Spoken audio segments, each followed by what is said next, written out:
وَيَسْتَفْتُونَكَ فِي النِّسَاءِ قُلِ اللَّهُ يُفْتِيكُمْ فِيهِنَّ وَمَا يُتْلَى عَلَيْكُمْ فِي الْكِتَابِ فِي يَتَامَى النِّسَاءِ. السلام علیکم ورحمۃ اللہ وبرکاتہ. الحمد للہ رب العالمین والصلاة والسلام علی سید الانبیاء والمرسلین. میں آسیہ مدنی ہوں اور آج آپ کو خوش آمدید کہتی ہوں پیغام ٹی وی میں ہمارے پروگرام کے سلسلے میں خواتین کے شرعی مسائل. چونکہ آج کل غلغلہ ہے عالمی یوم خواتین کا اور انٹرنیشنل ویمنس ڈے کا، یا ہم کہہ لیتے ہیں کہ عورت مارچ کا، تو اس کی تقریبات کہہ لیجئے یا جو اس کے سیٹ اپس ہیں ان کو وہ کہہ لیجئے کہ ان کے سلسلے میں بہت سارے انٹرسٹنگ نعرے وجود میں آئے. اور میرا خیال ہے جس نعرے نے سب سے زیادہ پاپولیرٹی حاصل کی ہے وہ میرا جسم میری مرضی ہے. تو آج ہم نے انتخاب کیا ہے اسی حوالے سے ایک خاتون کا جسم جو ہے اس کی مرضی ہے یہ نہیں ہے، خیر خواتین تو اس کو اپنا افتخاری سمجھتی ہیں، لیکن معاشرے کی ترقی میں اور معاشرے کی بڑھوتری میں اس کا استعمال ہوتا ہی ہے، فطری طور پہ بھی یعنی بایولوجیکلی بھی اور دوسرے طریقے سے بھی. تو آج ہم نے یہ دیکھنا ہے کہ جسم کے اس استعمال میں اس کا کتنا اختیار ہے، اس کی کیا سے ہے اور اس کی سے اور اختیار کے لیمیٹیشنز کیا ہیں. تو ہم نے آج پروگرام کا موضوع کا انتخاب کیا ہے کہ ایک ماں ہونے کی حیثیت سے عورتوں کے شرعی مسائل.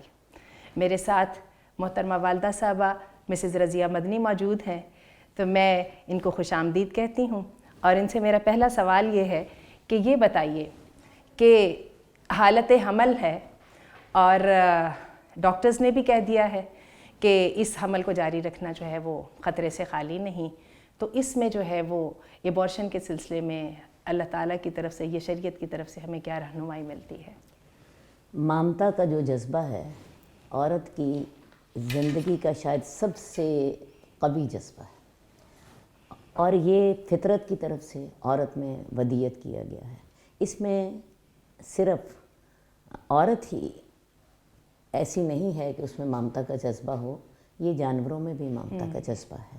ایک بلی اپنے بچوں کو 7 گھروں میں پھراتی ہے، ایک شیرنی اپنے بچوں کو دودھ پلاتی ہے. تو یہ میں آپ کو بتاؤں یہ ایک عورت کی اپنی چوائس نہیں ہے، یہ اللہ تعالیٰ نے ہر مادہ میں یہ جذبہ رکھا ہے، اور اسی کے لیے اللہ تعالیٰ نے اس کا جسم بھی مرد سے فرق رکھا. دیکھیں عورت میں یہ جو ایام مخصوصہ ہیں وہ پھر اس کے لیے بچے کے لیے دودھ پلانے کا انتظام ہے، پھر بچے کے ماں کے پیٹ میں اس کو محفوظ رکھنے کا انتظام ہے. تو یہ سارا سسٹم جو ہے یہ اللہ تعالیٰ نے بنایا ہے.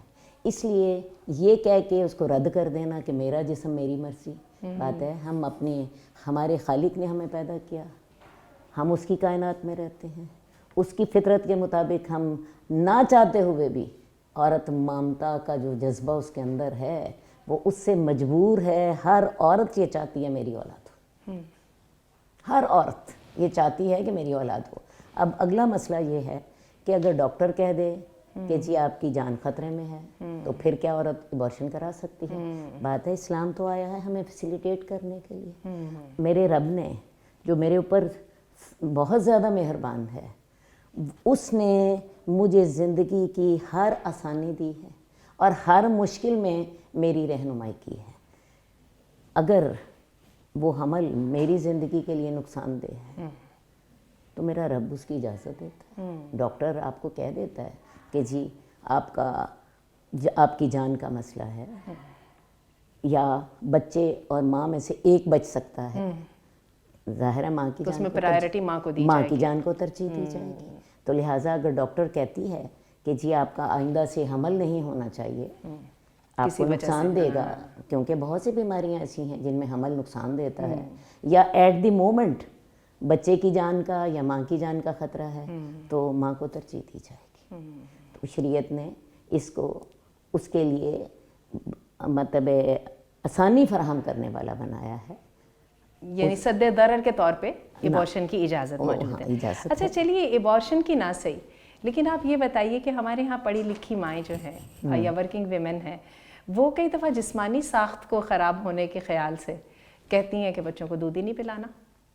اس کے بارے میں آپ کا کیا خیال ہے؟ اصل بات یہ ہے کہ یہ چیز ہمارے معاشرے میں ویسے ابھی کم ہے. ایک عورت جب اپنے بچے کو سینے سے لگاتی ہے نا, میں آپ کو بتاؤں, اس کا دودھ جو ہوتا ہے نا, اس کی محبت کی وجہ سے ابلنے لگ جاتا ہے. اور یہ ہم نے فزیکلی بھی دیکھا اور سائیکولوجیکلی بھی دیکھا کہ جب ماں کو بعض کا دودھ نہیں آ رہا ہوتا, وہ جب اس کو اپنے سینے سے لگاتی ہے تو دودھ آنے لگ جاتا ہے. تو یہ اللہ تعالیٰ نے اس کا ایک فطری سسٹم رکھا, یعنی سکلنگ اور دودھ کی پروڈکشن یہ بالکل یہ اس کے ساتھ ساتھ چلتی ہے.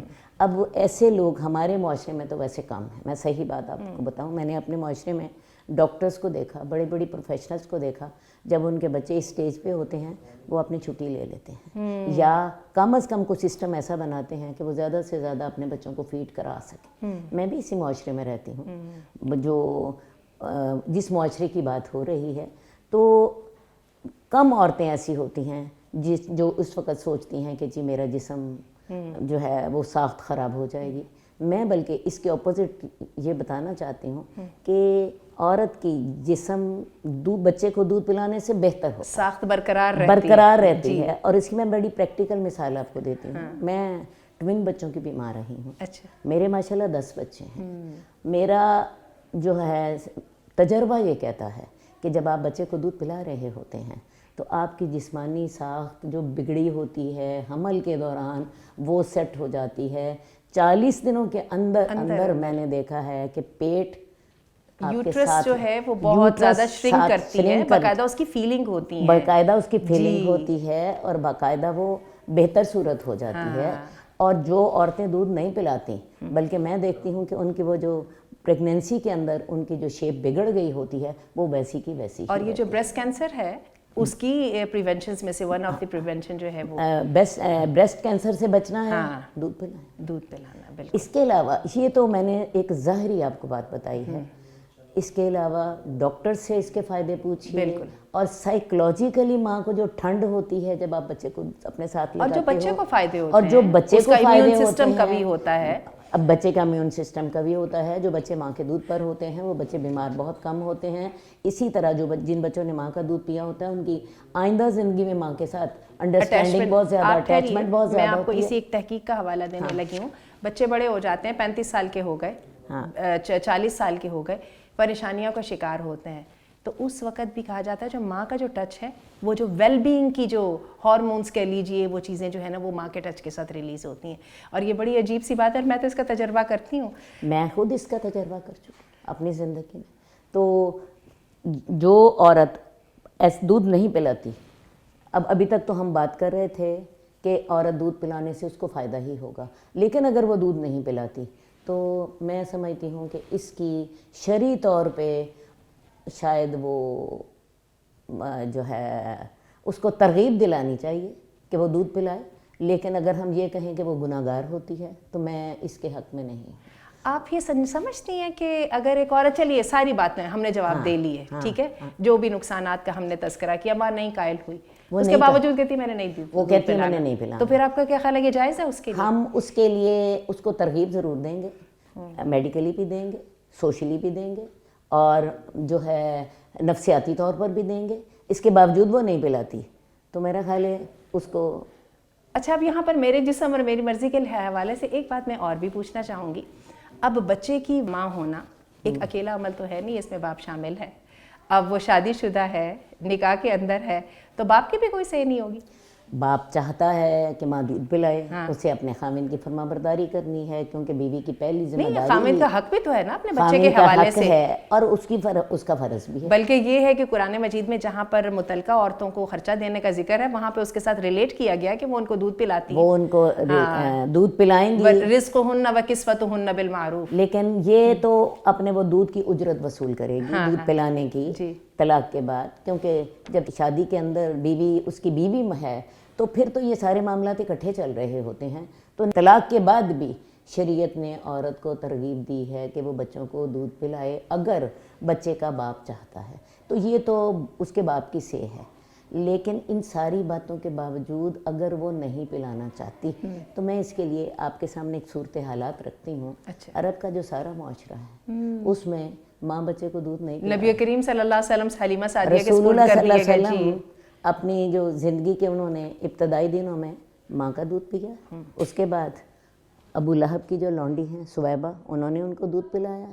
اسی وجہ سے حضرت حمزہ آپ کے رضائی بھائی بھی ہیں, اور اس کے بعد پھر حلیمہ سعدیہ نے 4 سال تک آپ کو پالا. زبردست. یہ بڑی ویسے ایک عجیب چیز سامنے آتی ہے. ہم وہ جو کہتے ہیں کہ بچے کی پرورش پرداخت, تو ہم عربوں کا وہ معاشرہ دیکھتے ہیں اور اس میں اس کو فخر سمجھا جاتا تھا. حتیٰ کہ جو نواب ہوتے تھے, جو بڑے بڑے ہوتے تھے, وہ اپنے بچوں کو بھیجا کرتے تھے. چلیے اس دلچسپ بات چیت کو جاری رکھتے ہیں. اس سے پہلے ایک چھوٹا سا وقفہ لیتے ہیں.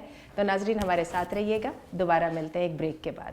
وَيَسْتَفْتُونَكَ فِي النِّسَاءِ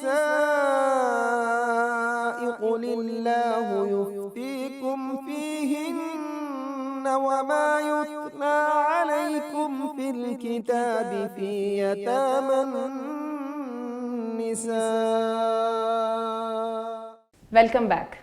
تو بات یہ ہو رہی تھی کہ ماں نے کہہ دیا مجھے دودھ نہیں پلانا, ٹھیک ہے, اور ہم نے پوچھا کہ 2 صورتیں ہیں.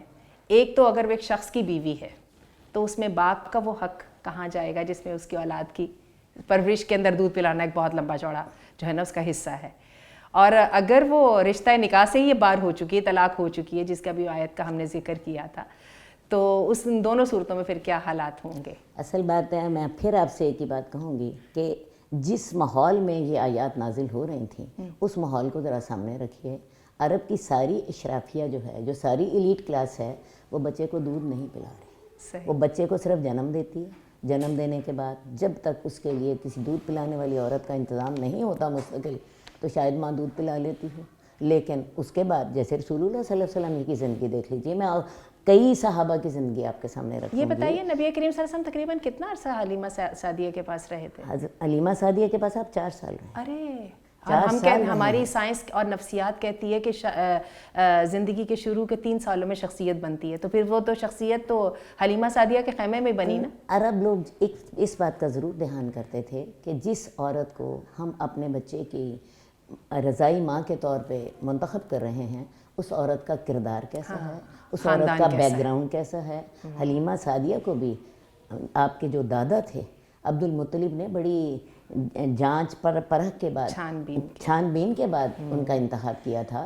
وہ لوگ بھی اس حقیقت سے آگاہ تو پھر اسی سوال سے ہی ریلیٹڈ میں سوال کرتی ہوں کہ آپ یہ کہیے کہ ورکنگ ویمن ہے, ماڈرن ہے, اپنی بچے کو اپنی مصروفیات اور اپنی ذاتی دلچسپیوں میں حارج نہیں کرنا چاہتی اور کہتی ہے کہ میں تو آیا ہائر کر لیتی ہوں, نینی رکھ لیتی ہوں, تو آپ اس کے بارے میں کیا کہیں گی؟ میں اسی بیک گراؤنڈ میں آپ کو میں نے اسی لیے کہا تھا کہ یہ آیات جس معاشرے میں نازل ہو رہی تھیں اس معاشرے کو سامنے رکھیے. اور ہم دیکھتے ہیں کہ اس جو عرب کے معاشرے کا جو رواج تھا اس کے خلاف کوئی حکم نہیں آیا. اس کے خلاف کوئی حکم نہیں آیا.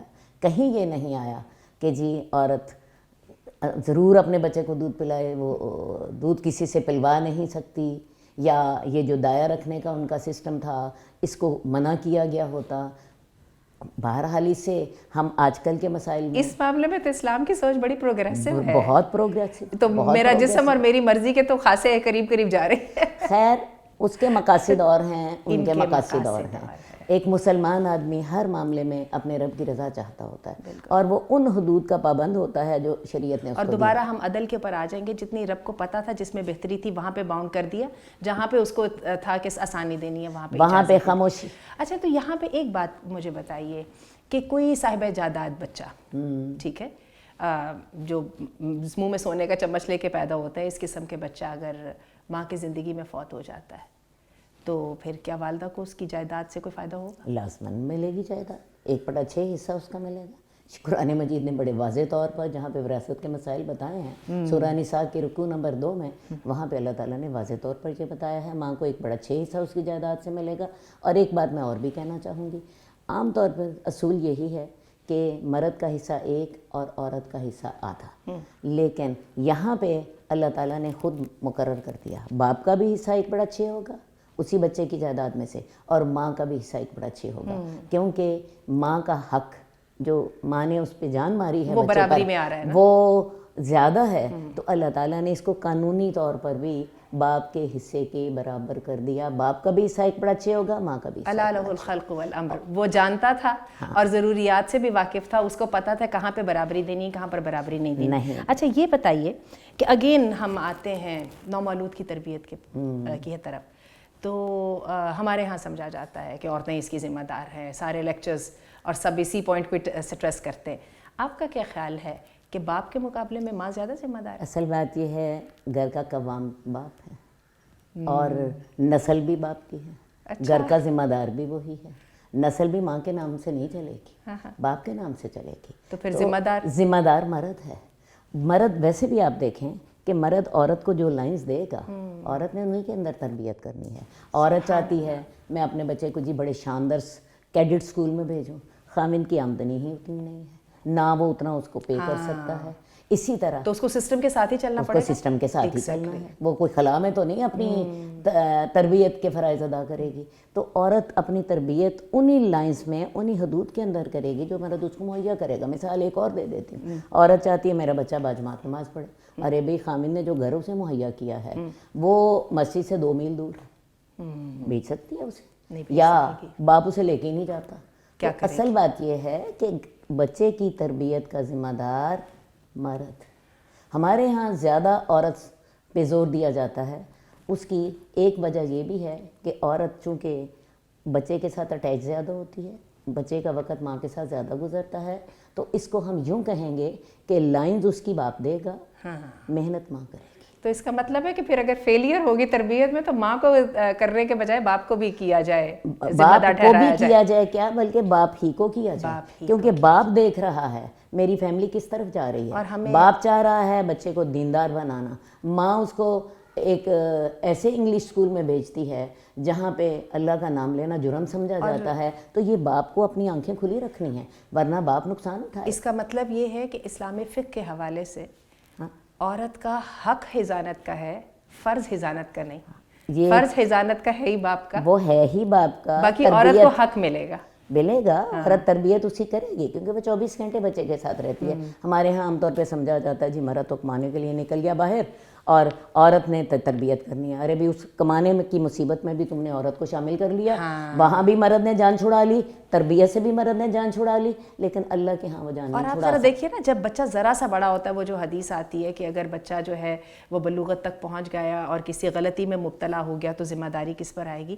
تو اس کا مطلب پالیسی دینے والا باپ، پالیسی دینے والا باپ، اور اس پالیسی کے لیے وہ حالات پیدا کرنے کے بھی ذمہ دار وہی ہے جس پہ وہ عمل کیا جا سکے. باقی عورت پابند ہے اس پالیسی کے مطابق. محنت جو کرنی ہے وہ عورت نے کرنی ہے، پالیسی باپ نے دینی ہے. اور اگر وہ اس کی پالیسی کے خلاف اس کی فیملی جا رہی ہے، اس کی اولاد جا رہی ہے یا اس کی بیوی جا رہی ہے، کیونکہ وہ بیوی کے اوپر بھی قوام ہے، تو یہ سارے کا ذمہ دار یا واضح لفظوں میں گناہ گار مرد ہے. تو پھر وہ ایک بات میں پھر کہنا چاہوں گی، ہمارے معاشرے میں نا مرد کو بالکل ہی فارغ کر دیا گیا ہے ہر ذمہ داری سے. ایک کمانے کی ذمہ داری اس کو وہ کم از کم ایکسیپٹ کرتا ہے. اس نے کمانے کے لیے اپنی ایک ذمہ داری سمجھی، اس میں بھی اس نے عورت کو شریک کر لیا. تو مرد تو ہو گیا عیش میں، اور عورت کو آپ نے برڈن اپ اتنا کر دیا جس کی حد نہیں ہے. یہ سب ظلم در ظلم. تو مجھے پھر وہ بڑی خوبصورت حدیث یاد آ رہی ہے نا، اللہ کے رسول نے فرمایا کہ لن یفلح قوم ولوا امرهم امرأة، کہ وہ قوم کیسے کامیاب ہو سکتی جس نے مردوں کی ذمہ داریاں اٹھا کے عورتوں کے اوپر ڈال دی ہیں. تو اس قوم کو تو تباہ ہونا ہی ہونا ہے نا. لیکن مسئلہ یہ کہ اس تباہی کی ذمہ داری جس ڈائریکشن میں جا رہی ہے اس ڈائریکشن کو صحیح کیا جائے. چلیے یہ تو بڑی اچھی بات ہوگی. اسلام کی سوچ تو بہت پریکٹیکل ہے.